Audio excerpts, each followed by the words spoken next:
I want to see if I can give some kind of response to a text of questions or statements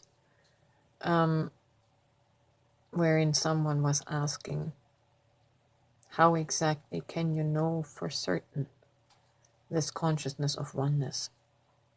How can you be so sure about it? How do you know? This is what was said. Too much information and not enough answers. One of the first things that went through my head was how much I searched and thought that I knew. Then I viewed the brain as if a brain surgeon was looking at it. It's just a bunch of meat with electrical impulses inside a thick skull of bone.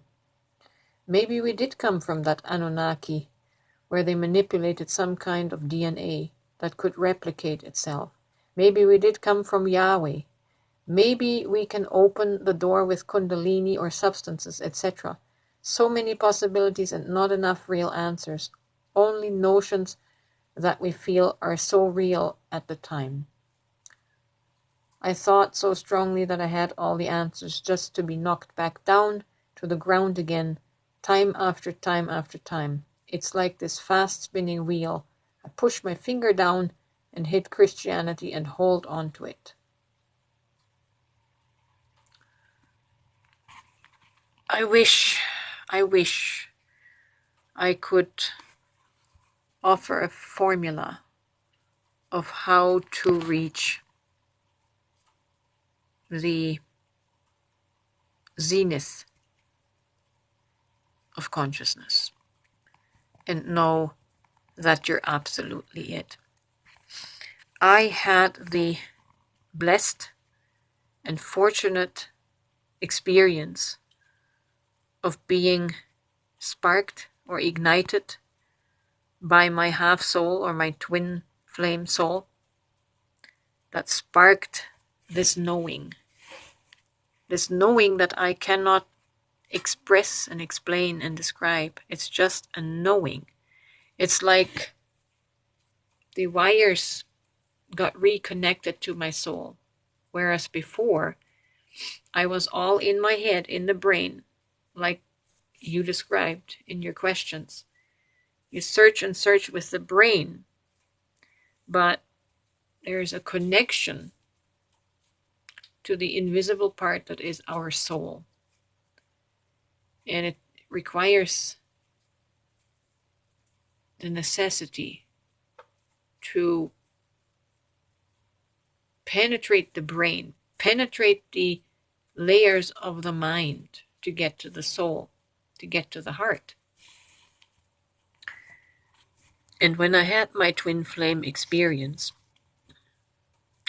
you could call it high octane fuel, nitro fuel, rocket fuel, that started my memory. And in my knowing, there were no visuals, it was just a knowing.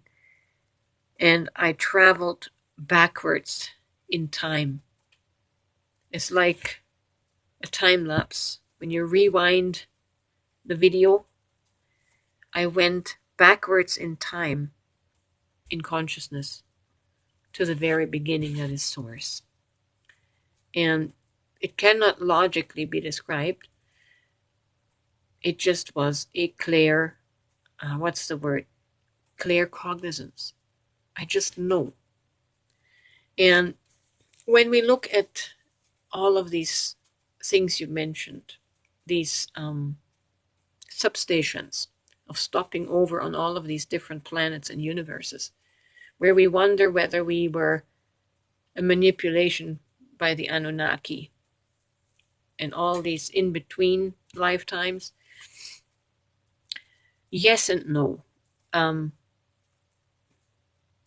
history of the Anunnaki is only another little segment in the reality of time. in the reality of creation, right? As the soul spark, you have to go outside of any history period. Go outside of time and space. Go outside of 3 and 4 dimensional creation.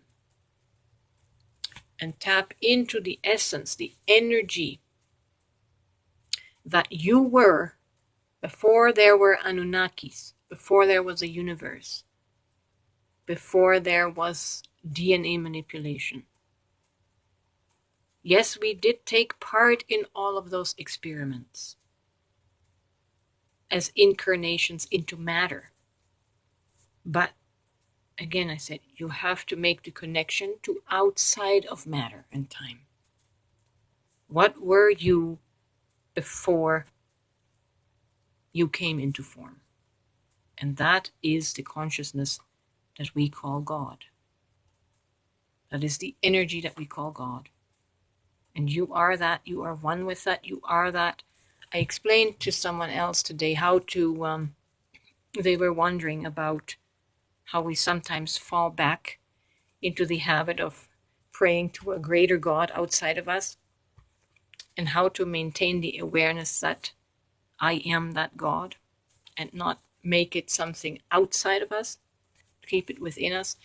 And I described it like I envision my soul extending out of my crown chakra into this limitless bubble, energy bubble.